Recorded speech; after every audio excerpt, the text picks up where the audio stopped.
କାହାଣୀ ଏକ ଛୋଟ ରାହୁଲ ଓ ମାୟାବୀ ଆମ୍ବ ଗଛ। ରାହୁଲ ଗୋଟେ ବର୍ଷର ଛୋଟ ପୁଅ। ସେ ତାଙ୍କ ମା ଓ ବାପାଙ୍କ ସହିତ ଗୋଟେ ସୁନ୍ଦର ଗାଁରେ ରହୁଥିଲା। ରାହୁଲ ବହୁତ ଉତ୍ସୁକ ଓ ଖୁସିମନ୍ତୀ ପୁଅ ଥିଲା। ସେ ପ୍ରତିଦିନ ସ୍କୁଲ ଯାଇ ପଢ଼ା କରି ଓ ସାଙ୍ଗମାନଙ୍କ ସହ ଖେଳୁଥିଲା। ତାଙ୍କ ଘର ପଛପଟେ ଗୋଟେ ବଡ଼ ପୁରୁଣା ଆମ୍ବ ଗଛ ଥିଲା। ଗାଁର ବଡ଼ମାନେ କହୁଥିଲେ ସେଇ ଗଛଟି ମାୟାବୀ। ରାହୁଲ ସେ କଥାକୁ ବହୁତ ଭାବୁଥିଲା। ସେ ଭାବୁଥିଲା ଗଛ ମାୟାବୀ କେମିତି ହେବ। ଗୋଟେ ଦିନ ସ୍କୁଲରୁ ଫେରିବା ପରେ ସେ ଗଛ ପାଖକୁ ଗଲା। ଗଛଟା ବହୁତ ଶାନ୍ତ ଥିଲା ଓ ପତ୍ର ହାଲୁକା ପବନରେ ଦୋଲୁଥିଲା। ହଠାତ୍ ଗଛରୁ ଗୋଟେ ପକ୍କା ଆମ୍ବ ଝରି ପଡ଼ିଲା। ରାହୁଲ ଆମ୍ବଟା ଉଠାଇଲା। ସେ ଭାବିଲା ଘରକୁ ନେଇ ମାକୁ ଦେବ।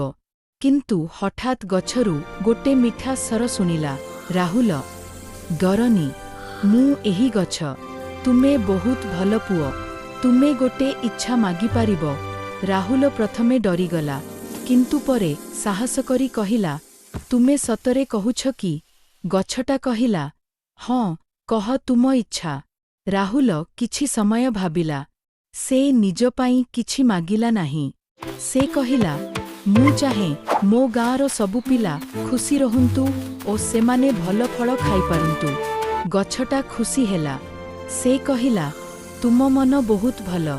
କାଲି ତୁମେ ଆଶ୍ଚର୍ଯ୍ୟ ଦେଖିବ। ପରଦିନ ସକାଳେ ରାହୁଲ ବାହାରେ ଗଲା। ସେ ଦେଖିଲା ଆମ୍ବ ଗଛଟି ଫଳରେ ଭରିଯାଇଛି। ଅନେକ ପକ୍କା ଆମ୍ବ ଗଛରେ ଲଟକୁଛି। ଗାଁର ସବୁ ପିଲା ଆସିଲେ। ସେମାନେ ଆମ୍ବ ଖାଇ ବହୁତ ଖୁସି ହେଲେ। ସବୁ ଲୋକ ଆଶ୍ଚର୍ଯ୍ୟ ହେଲେ, କିନ୍ତୁ ରାହୁଲ ମନରେ ଜାଣିଥିଲା ଏହା ମାୟାବୀ ଗଛର ଉପହାର। ସେ ଦିନ ରାହୁଲ ଗୋଟେ ଭଲ କଥା ଶିଖିଲା। ନିଜ ପାଇଁ ନୁହେଁ, ଅନ୍ୟଙ୍କ ପାଇଁ ଭାବିଲେ ଜୀବନରେ ସତ୍ୟ ଖୁସି ମିଳେ।